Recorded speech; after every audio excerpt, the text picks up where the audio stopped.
Hello everyone, আমি অনুময় easy math চ্যানেলে তোমাদের স্বাগত। ডাব্লিউবিপি এবং কেপিএ রিজনিং এর মোস্ট ইম্পর্টেন্ট প্রবলেমগুলো আমি তোমাদের জন্য নিয়ে এসেছি।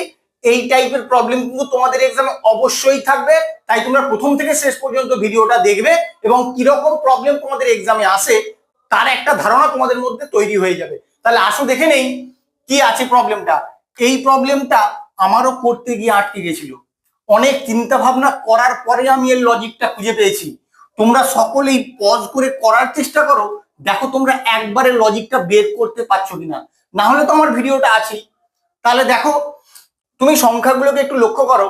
4 থেকে 5 এক ইনক্রিজ করেছে, 5 থেকে 18, আবার 18 থেকে 19 এক ইনক্রিজ করেছে, 19 থেকে 68, 68 থেকে 69 এখানেও এক ইনক্রিজ করছে। তাহলে এগুলো এক এক করে ইনক্রিজ করছে, কিন্তু মাঝখানে অনেকটা বেশি সংখ্যা ইনক্রিজ করছে। তাহলে কি করবে? তখন তুমি কিন্তু এমনি যোগ করে কোনো লজিক বের করতে পারবে না। কি করবে? এই যে এই সংখ্যাটা কি করে আসছে তার জন্য একটা তোমাকে লজিক বের করতে হবে। সেম লজিকে তুমি এই সংখ্যাটা নিয়ে আসবে, ওই লজিকেই এই সংখ্যাটা আসবে এবং এভাবেই কিন্তু তোমার কোশ্চেন মার্কের অ্যান্সারটা বেরিয়ে আসবে। তাহলে কিভাবে হতে পারে? 4কে তুমি কি লিখতে পারো? আমি 4কে 2 এর স্কোয়ার প্লাস 0 লিখতে পারি, লিখতেই পারি। 18কে কি লিখতে পারি? 18কে তাহলে লিখতে পারবো 4 এর স্কোয়ার প্লাস 2, 4 এর স্কোয়ার 16, তার সঙ্গে 2 যোগ করলে 18। 68কে কি লিখতে পারি? 8 এর স্কোয়ার মানে 64, তার সঙ্গে 4 যোগ, তাহলে এটা কি হবে? তাহলে কি প্যাটার্নের সংখ্যাগুলো হচ্ছে সেটা তোমাকে খেয়াল রাখতে হবে। একটা বাদ দিয়ে একটা সংখ্যা আমি এখানে নিয়ে আসবো। 4 থেকে 8, 8 থেকে 68, 68 থেকে কোশ্চেন মার্ক। পরের সংখ্যাগুলো এক যোগ করে করে আসবে, তার মানে এখানে যে সংখ্যাটা আসবে তার পরের সংখ্যাটা এক যোগ করেই চলে আসবে। তাহলে কি করে হবে? এখানে 2 হয়েছিল, 2 এর ডবল 4 হয়েছে, 4 এর ডবল 8 হয়েছে। এবার কি হবে? 8 এর ডবল মানে 16, 16 স্কোয়ার হবে। 16 স্কোয়ার মানে কত? 256। বা 256 এর সঙ্গে কত যোগ করবে? কিরকম ভাবে ইনক্রিজ করছে? এখানে 0, এখানে 2, মানে 2 2 করে বাড়ছে, এখানে 4, তাহলে কত হবে? 6 যোগ হবে 262। তোমার এখানে অ্যান্সার হওয়া উচিত। এবার অপশনের দিকে তাকাও, দেখো অপশন সি তে তোমার 262 আছে, এটাই তোমার কারেক্ট অ্যান্সার হবে। খুব ভালো করে লজিকটা তোমরা কিন্তু খেয়াল রাখবে। এই টাইপের প্রবলেমটা কিন্তু তোমাদের জন্য একদম নতুন।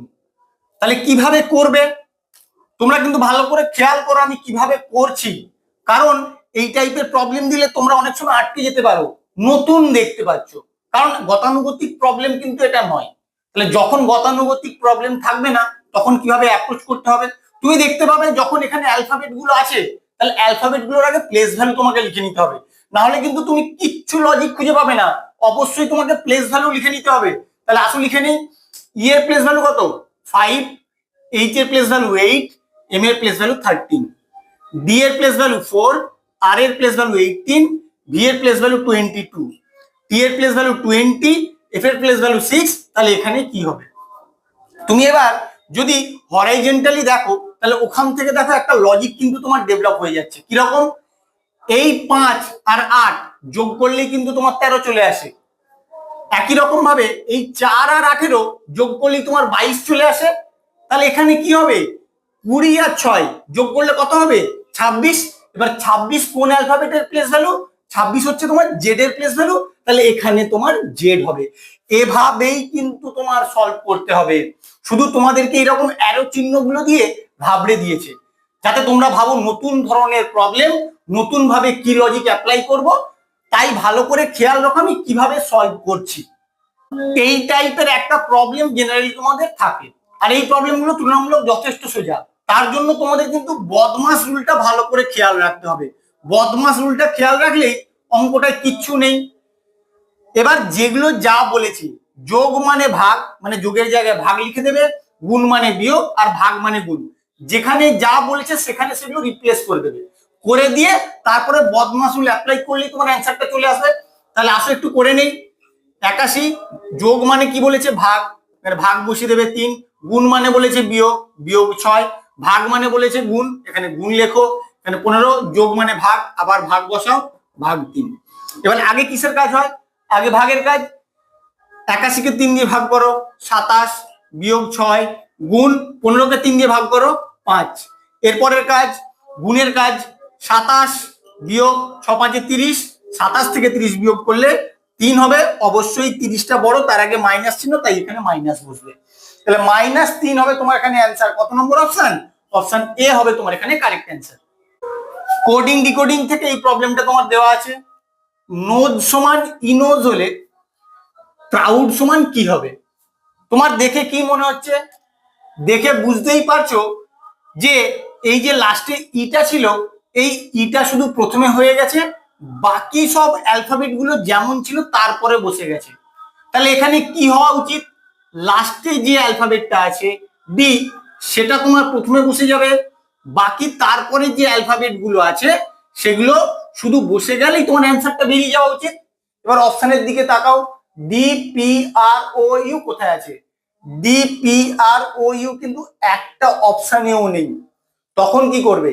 তখন তোমাদের অন্যরকম ভাবে চিন্তা ভাবনা করতে হবে। এবার যেভাবে বলছি সেটা ভালো করে খেয়াল করো, কারণ এই লজিকটা খুব ইম্পর্টেন্ট, কিন্তু এভাবেও কিন্তু লজিক অ্যাপ্লাই করতে হয়, তার এটা একটা উদাহরণ। তাহলে আসো দেখে নেই এখানে কি লজিকটা অ্যাপ্লাই করতে হবে। তুমি প্রথমে প্লেস ভ্যালু গুলো লিখে নাও, দেখো ওখান থেকে কি হয়। এন এর প্লেস ভ্যালু 14, ও এর প্লেস ভ্যালু 15, এস এর প্লেস ভ্যালু 19, ই এর প্লেস ভ্যালু 5। আর এখানে প্লেস ভ্যালু গুলো কি হবে? এখানে 5, এখানে 14, 15, আর এস এর প্লেস ভ্যালু হবে 19। তাহলে কি অর্ডার মেনটেন করে আছে সেটা তোমাদের খেয়াল করতে হবে। তুমি দেখো 14, 15, 19, 5, এটাকে যদি ছোট থেকে বড় আকারে সাজাও কি হবে? 5, 14, 15, 19। দেখো ওই অর্ডার মেনটেন করেই কিন্তু এখানে লেখা আছে। তাহলে এইভাবেও কিন্তু লজিক তোমাদের সেট করতে হবে। খুব ভালো করে খেয়াল রাখো লজিকটা। ক্রাউডের আগে প্লেস ভ্যালু গুলো লিখে নাও, ওখান থেকে তুমি বুঝতে পারবে। পি এর প্লেস ভ্যালু কত বলো? 16, আর এর প্লেস ভ্যালু 18, ও এর প্লেস ভ্যালু 15, ইউ এর 21, ডি এর 4। এবার ছোট থেকে বড় আকারে সাজিয়ে দেবো। ছোট থেকে বড়, প্রথমে 4, তার মানে ডি আসবে, তারপরে 15, তার মানে ও আসবে, তারপর 16 পি আসবে, তারপর 18 আর আসবে, 21 ইউ আসবে। D O P R U হবে তোমার এখানে অ্যান্সার। দেখো কত নম্বর অপশনে আছে? D O P R U option C তে আছে। লজিকটা তোমরা ভালো করে খেয়াল রাখো, যখন ইজি ওয়েতে বেরাবে না তখন কিন্তু এইরকম ভাবেও তোমাদের বের করতে হবে। এই টাইপের প্রবলেম তোমাদের একটা এক্সামে থাকবে, তোমরা ধরে নিতে পারো। কিভাবে করবে আগে দেখে নি প্রবলেমটা কি বলেছে। প্রদত্ত সিট ভাঁজ করে একটি ঘনক তৈরি করা হয়, কোন জোড়া অক্ষর বিপরীত মুখে থাকবে না সেটা বের করতে হবে। এটা এবার একদম সোজা, আমি দেখিয়ে দিচ্ছি আর একবার দেখে নাও ভালো করে। এখানে 1 নম্বর মার্কিং করবে 1 2 3, তাহলে কে এর অপোজিটে থাকবে এন। আবার এখানে 1 নম্বর মার্কিং করবে 1 2 3, তাহলে পি এর অপোজিটে কে থাকবে? ও, বাকি এল এর অপোজিটে থাকবে এম। ব্যাস, তুমি তো বের করে ফেললে। এবার এখানে দেখবে কি বলেছে, অ্যান্সারটা ভালো করে খেয়াল রাখতে হবে। বিপরীত মুখে থাকবে না, মানে কে এর অপোজিটে এন থাকবে, পি এর অপোজিটে ও থাকবে, এল এর অপোজিটে এম থাকবে। যদি এগুলো না থাকে তাহলে সেটাই তোমার অ্যান্সার হবে। কে এর অপোজিটে এন, দেখো তুমি পেয়েছো, তাহলে এটা তোমার হবে না, এটা ঠিক আছে। ও এর অপোজিটে এম, দেখো ও এর অপোজিটে তোমার কি আছে? পি, তাহলে ও এর অপোজিটে কখনোই এম হতে পারে না, তাহলে এটাই তোমার কারেক্ট অ্যান্সার হবে। বাকিগুলো একটু দেখে নাও। এল এর অপোজিটে এম, দেখো এল এর অপোজিটে এম আছে। পি এর অপোজিটেও, দেখো পি এর অপোজিটেও আছে। তাহলে বোঝা গেল কিভাবে করবে। এগুলো এবার দেখা মাত্রই কিন্তু তোমরা সলভ করতে পারবে। মিসিং নাম্বার থেকে এই প্রবলেমটা দেওয়া আছে। তোমরা এরকম প্রবলেম থাকলে কিভাবে অ্যাপ্রোচ করো সেভাবে আগে অ্যাপ্রোচ করে দেখো, যদি না হয় তখন অন্যরকম ভাবে ভাবতে হবে। প্রথমে রো ওয়াইজ দেখবো। ফার্স্ট রো এর ক্ষেত্রে এই সংখ্যাটা বড়, সেকেন্ড রো এর ক্ষেত্রে এই সংখ্যাটা বড়। তাহলে একই লাইনে যখন আমি পাচ্ছি না, তাহলে এইভাবে তোমার অ্যাপ্রোচ করলে হবে না। এবার কলাম ওয়াইজ দেখবো। ফার্স্ট কলামের ক্ষেত্রে দেখো এই সংখ্যাটা বড়, সেকেন্ড কলামের ক্ষেত্রে এই সংখ্যাটা বড়, থার্ড কলামের ক্ষেত্রে কোন সংখ্যাটা বড় হবে সেটা কি তুমি বুঝতে পারছো? বুঝতে পারছো না, কারণ তোমার এখানে দেখতে পাচ্ছ 10টা বড়, 8টা তো ছোট। তাহলে এভাবেও কিন্তু তোমার লজিকটা সেট করলে হবে না। তাহলে কিভাবে করবে? তুমি এখানে এই 3টে সংখ্যা থেকে 11 আনার চেষ্টা করো, দেখি আনতে পারো কিনা। দেখো 11 কি করে আসতে পারে। তুমি যদি 24 থেকে 18 বিয়োগ করে দাও, 24 থেকে 18 বিয়োগ করলে কত হয়? 6। এবার এই 6 এর সঙ্গে এই 5টা যদি যোগ করো তাহলেই তোমার 11 চলে আসে, যেটা এখানে আছে। সেম লজিকে 16টা আনার চেষ্টা করো। 25 থেকে প্রথমে 12 বিয়োগ করবে, 25 থেকে 12 বিয়োগ করো, কত হবে? 13। 13-র সঙ্গে যদি 3 যোগ করো তাহলেই তোমার 16 হয়ে যায়। সেম লজিকে কোশ্চেন মার্ক অ্যান্সারটা বের করে ফেলো।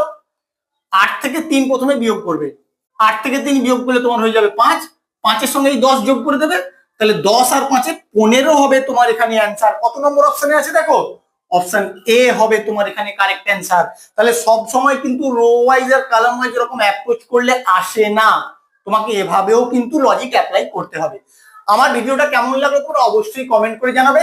নেক্সট সেট পাওয়ার জন্য তোমরা অবশ্যই আমার চ্যানেলটাকে সাবস্ক্রাইব করে রাখবে এবং পাশে বেল আইকনটা প্রেস করবে, যাতে সঙ্গে সঙ্গে তোমাদের কাছে নোটিফিকেশনটা পৌঁছে যায়। Thank you.